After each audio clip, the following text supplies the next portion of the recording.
Dahil, kasi ako si Len from Pinay. Hello po. Ang tanong ko kasi, di ba, yung isa sa first concert was sa Music Museum. It's really sold out.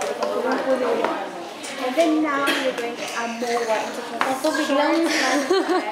So how do you feel? How do you... At first, I was shocked kasi po, Mo Arena agad. And then, I was a bit nervous, pero I was very excited po kasi I'm one of the youngest performers to perform at the Mo Arena. And parang, yun po, medyo kinabahan ako sa maging reaction ng tao, pero sabi po nila, the sales are going well naman po, and it's almost sold out daw po. So I'm hoping na ma-sold out. And yun po. Sa parang sort of is it a year or two since you joined The Voice? Parang ang daming achievements. So how do you take it? It hasn't even been a year yet po since I joined The Voice. And at first, pagkatapos po ng Voice, sabi ko, parang ang bilis ng mga pangyayari. And up till now, hindi pa rin po ako nakaka-adjust. Parang I'm still adjusting to it, pero I'm enjoying everything that I do, and we're taking step by step naman po. So, you said The Voice, what is that one lesson that you've learned from The Voice na you'll be able to apply para magkaroon ka ng solid career? First, always stay humble po. Kasi without humility, wala pong... I wouldn't say... Without humility, you wouldn't go as far as you would want to go. And always look back to where you started po. And I learned that sa The Voice po, I learned that you don't have to win para mapatunayan yung sarili mo. Kasi,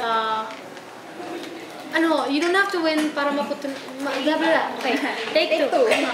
Hindi nyo po kailangan manalo para mapatunayan yung sarili nyo. And, just keep doing your best, sabi po ni Coach Sara. And, yun po, always stay humble. So what can we expect sa concert mo?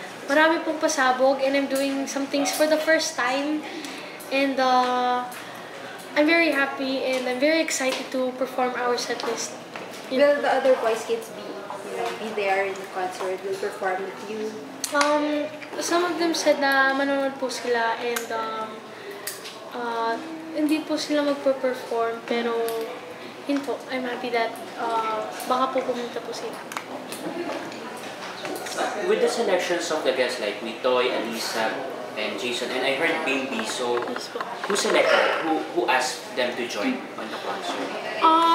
Is it your own selection or your request? Yung MC po yung nag-decide po kay Ate Alisa and Kuya Jason and kay Kuya Mitoy. And then si Bimby po, since parang little brother ko na din po siya, we joined him na din po since he can now sing and dance.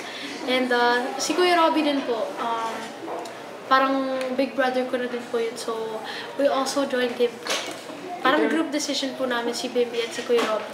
In terms of the list of the songs, so ano yung bago? So, may aabangan ba kami mga, yung sabi mo nga, di ba, pasabog? So, what kind of songs na parang sobrang ano na ba siya? Medyo mature na ba siya? Or the usual pop? Meron po akong gagawin na acoustic. And marami pong medley. And ballads, and we're going to do prods that parang I hope that they have the same effect as ngayon when I sang it on The Voice Kids. And marami din pong dancing. It's the most dancing I've ever done before. And masa-surprise po kayo kasi it's super cool. The opening pa lang po, and hanggang end po, I'm very excited to perform the set list that they have given. Yun po. Darating ba yung that one sa Angels?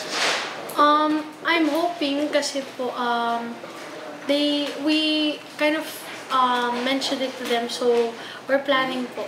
Maybe surprise. Yeah.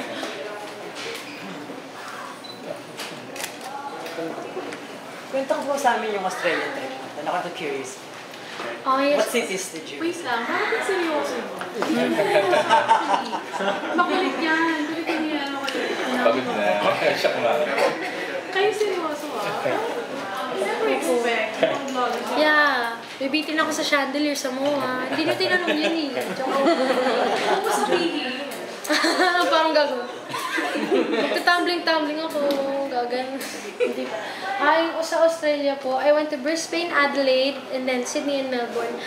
Doon po from starting at Brisbane and Adelaide, ang init po, as in, Summer kasi. it was very dry. And then, as I started going to Sydney and Melbourne, biglang ang lamig, parang winter po na walang snow. As in, ganun po yung lamig, and it's dry. Pero I enjoyed it. I enjoyed going around in the... Kasi kangaroos and koala. Yes, well, I got to hug a kangaroo, and I also got to carry a koala. So, yun po.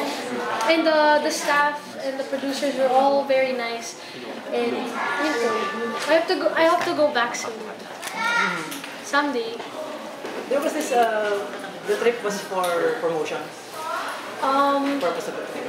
Laika and I did shows in each city. Yun po.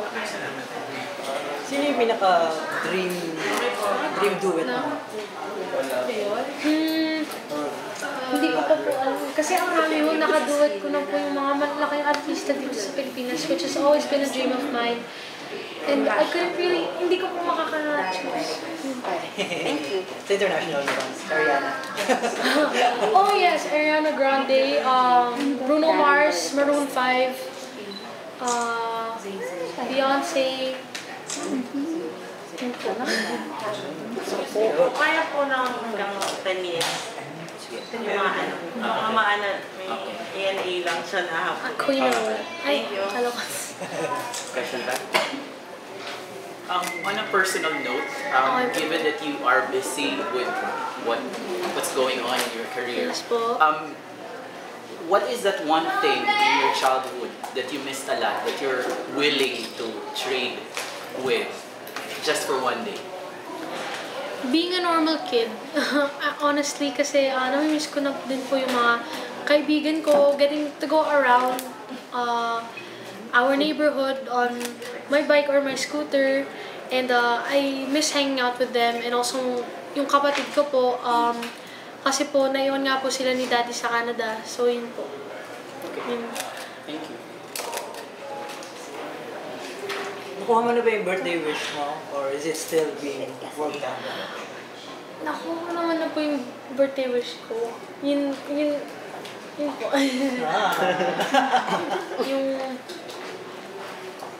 Yun.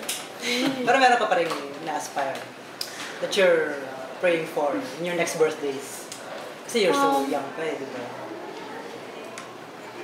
Of course, yung good health po para sa akin and for my family and friends as well. At saka po, sana po, maganda po yung flow po ng career ko. Kung hindi ka nasa showbiz ngayon, ano yung magiging fallback mo? You said kanina na kids should continue to study and fall back. Ganda yun. Ano ba yung for college intention? You would go back to school? I'd want to be a doctor probably. Or a nurse, like my parents, registered nurses po.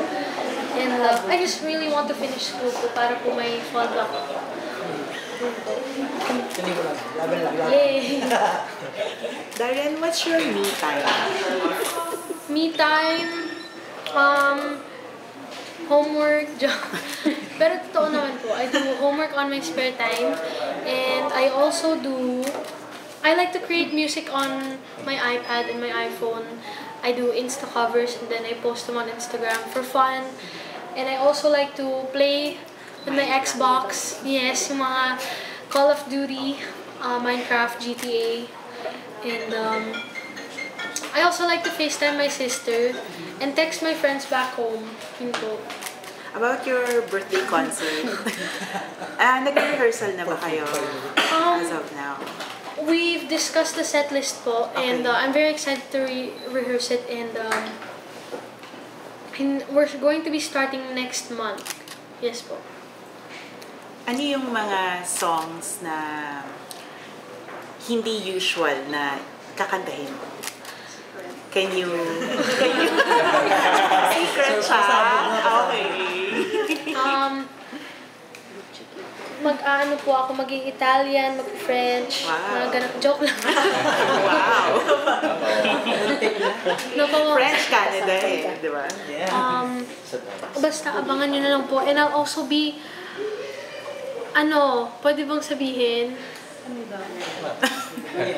Basta ako, maraming More or mga, less, how many songs yung nasa list? there's up to 16 or 14 songs po. Pero medleys, marami din po kasi medleys.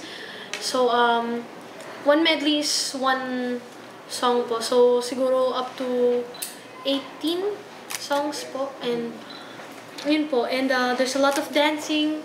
And, Nakanta siya ng sobrang mababa. yes. Marami pong mga mabababang songs na kakantahin ko po. Which is challenge yun sa'yo? Ano po, talagang ang sobrang baba.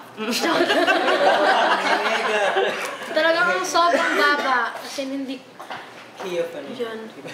Joke. And, abangan nyo na lang po. Did you ask Coach Sarah na invite mo na pumunta? Or to join you? Actually, she has an event po, pero we're still trying to invite her po. Yun. And yun po, nagte-text naman po kami. So, yun. And mag-open na ulit The Voice Kids. So, looking Yes. back, so parang naalala mo ba yung mga experience mo before? How hard? Yes po, exactly. March 13, 2014, I did my blind audition, pero it was aired during June. And talagang kinakabahan ho ako. Kinakabahan ho ako noon, na parang nasusuka ho ako. Ewan ko na lang po kung ABS-CBN Studio, and ewan ko na lang po sa MOA, kung anong mangyayari sa akin siguro. And I just want to say sa lahat po ng mag-join po ng The Voice Kids Season 2, good luck, be yourself, and always stay humble kahit anong mangyari. Enjoy your experience. It won't be all joy and happiness. Of course, there's a lot of sacrifices that you'll have to do, pero it's going to be all worth it.